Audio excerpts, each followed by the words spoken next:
Ito malapit na po tayo. Ayan na. So,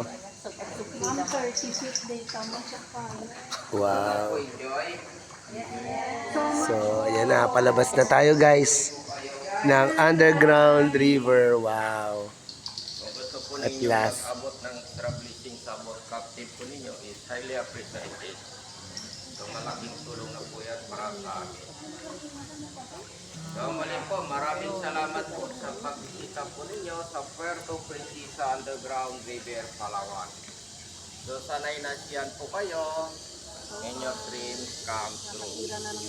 So finally po, congratulations, tayo po'y considered a new survivor. Oh, wow. Yan po yung ating tour guide. So yung tubig po dito is brackish water. Combination po ng salt water and fresh water. Ayan, salt water. Pumapasok po dito yung And water during high tide. So medyo maalat po yung tubig po dito. Pero kung makapasok po kayo ng 4.3 kilometers, lamang na po doon po yung fresh water. Dito lamang po yung salt water kasi malapit lang po sa dagat. ay, okay. So salamat po sa pagbisita. Salamat din, brother. Okay. Ayan po, okay na lang po yan.